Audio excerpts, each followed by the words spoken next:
Fernando de la Flor nos acompaña hoy para poder entender cuál es lo que acabamos de ver en el Congreso, ¿no? Y lo que debería desarrollarse. Fernando, gracias por estar con nosotros. Buenas noches. Al contrario, señalabas en tu última columna que lo que vivíamos era una suerte de apariencia de legalidad, que todo este debate constitucionalista, ¿no?, donde todos hemos tenido que aprender los conceptos, no solamente los conceptos, sino argumentos para una parte y para la otra, como si fuera esto casi un partido de interpretación futbolera, ¿no? Es en realidad también una apariencia de legalidad, o iba camino a una apariencia de legalidad, donde todo vale, ¿no? Donde de alguna manera podías asignarle cualquier significado, cualquier interpretación auténtica, si se quiere, sí, ¿no?, a una situación. Pero finalmente ha primado un consenso, digamos, democrático, al menos en esta primera decisión. Relativamente razonable. Relativamente razonable.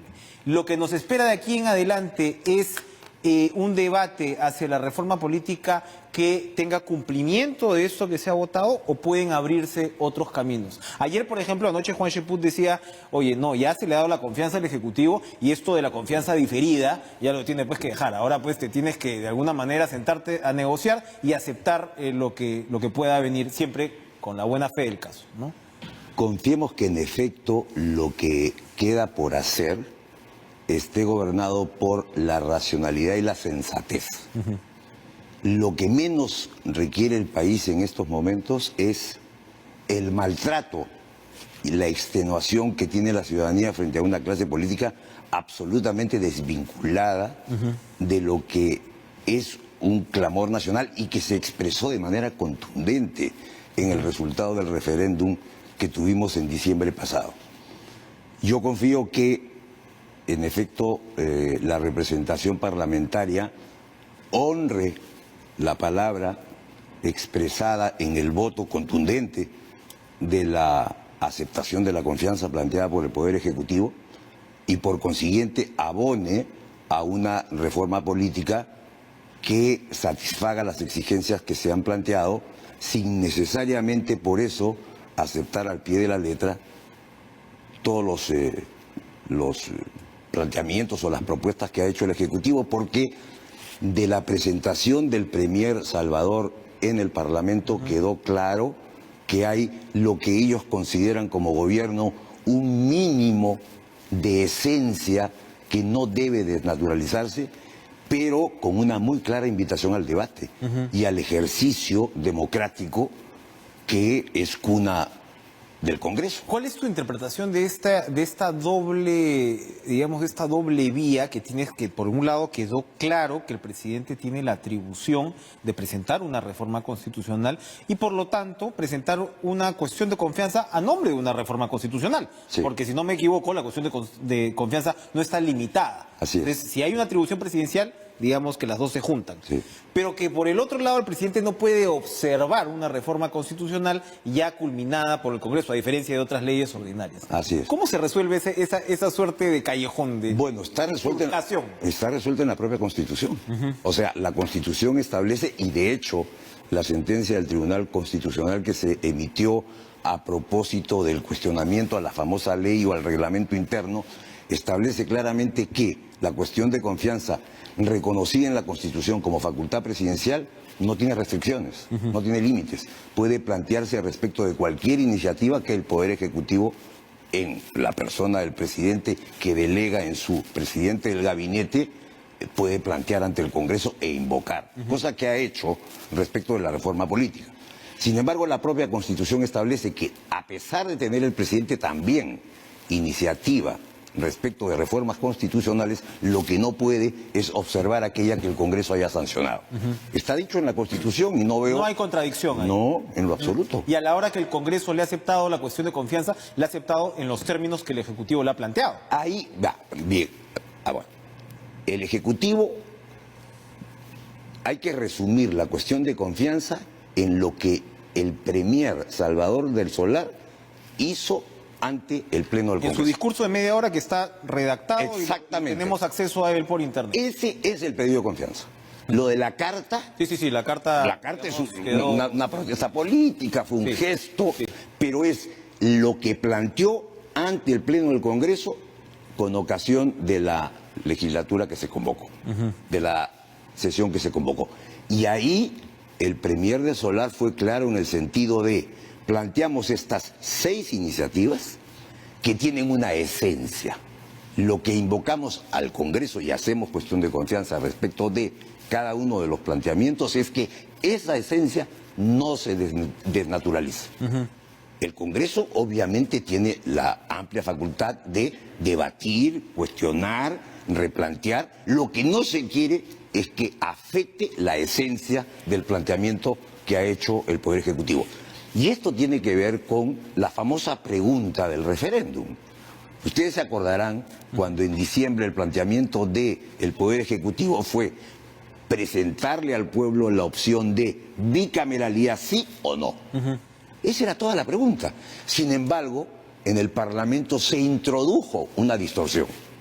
Y esa distorsión originó una respuesta de parte del Poder Ejecutivo. Por la cuarta pregunta, respondan no. De las 4 preguntas, la que tuvo más alta votación fue la cuarta. 98%. Casi 9 de cada 10 peruanos dijeron no. Eso quiere decir que de repente los peruanos no quieren saber nada del Parlamento. No estoy tan seguro porque... No estoy tan seguro porque... Sí se leyó la argucia. Así es. Tiempo antes, las encuestas decían que la mayoría del pueblo estaba por restituir la bicameralidad. La bicameralidad fue desmontada de manera abrumadora como consecuencia de esta triquiñuela que se urdió en el Parlamento, que al final afectó el corazón de este pedido. Pregunta comodín que estoy preguntando hace un par de días o formulando hace un par de días. ¿Es posible una reforma política con la señora Bartra al frente de la Comisión de Constitución? O sea, ya aceptaste todo esto, has pasado todo esto, pero hemos escuchado las intervenciones de la señora Bartra, hemos visto lo que ha sido, digamos, su aproximación frente a la reforma presentada por el Ejecutivo. ¿Es potable una cosa con la otra? Es un voto de 130, ¿no? Nada más. Y quedó absolutamente acreditado que fue avallazadoramente derrotada en la votación de la cuestión de confianza. O sea, yo no le daría más importancia que la que tiene. No puede imponer la agenda desde la presidencia de la comisión. No, es un voto, uno, no más. Y no tiene... Habrá que recordárselo constantemente. No, yo creo que más que recordárselo, ella debe permanentemente tener presente que solamente es un voto. Claro. De la misma manera que cada ciudadano es un voto cuando vota, igualito. Es exactamente lo mismo. Cambiando de tema, teníamos una conversación muy animada con el congresista Ceballos sobre el tema Venezuela, ¿no? Ya. La posición de la izquierda frente a Venezuela, que bueno, eso es un aparte. Pero ahora el presidente ha anunciado una decisión muy importante, que a partir de ahora los venezolanos entran solamente, bueno, con pasaporte y con visa. Evidentemente lo que estamos viviendo pues es una tragedia humanitaria que no tiene cuándo acabar. No tiene, digamos, tampoco fecha de expiración, ya claramente el régimen de Maduro. Tú que has tenido una experiencia importante en la OEA, ¿qué se espera con respecto a la salida de Maduro? No se ve en el horizonte. Lamentablemente, yo te confieso, Enrique, tú estás haciendo las preguntas un poco a la cábala, a ver qué te contesta cada quien, pero a mí me sorprende que hasta el momento Maduro siga manteniéndose en el poder. Me sorprende. Me sorprende porque hay un pueblo absolutamente movilizado, me sorprende porque hay un escenario internacional totalmente alineado, por lo menos en lo que son los países más representativos del mundo occidental, que es donde, digámoslo, está Venezuela y se ha guiado permanentemente en términos institucionales y políticos. Lo cierto es que todavía está. Y sí, pues es una apuesta pretender decir va a caer pronto, cuando yo suponía, como muchos, que este año se inauguraría sin Maduro en el gobierno. Y cuando Guaidó juramentó y el pueblo venezolano se movilizó, y cuando los países de América Latina y de la Comunidad Europea y los Estados Unidos se alinean con Guaidó, reconocen al gobierno de Guaidó, aceptan representación diplomática de Guaidó, yo veía inminente la caída. Y sin embargo está. Alguna tuerca no se ha puesto en el lugar apropiado, falta ajustar probablemente una que otra pieza y poner los, digamos, los anillos que haya que poner para que se produzca el cupo estadounidense es todavía un argumento, al parecer. Sí, pues, pero demasiadas veces se dice lo mismo y lamentablemente lo que está ocurriendo es lo que tenemos, que es que Maduro sigue en el gobierno el pueblo venezolano lamentablemente sigue soportando también esta penuria y esta verdadera crisis sin nombre en pleno siglo XXI, ¿no?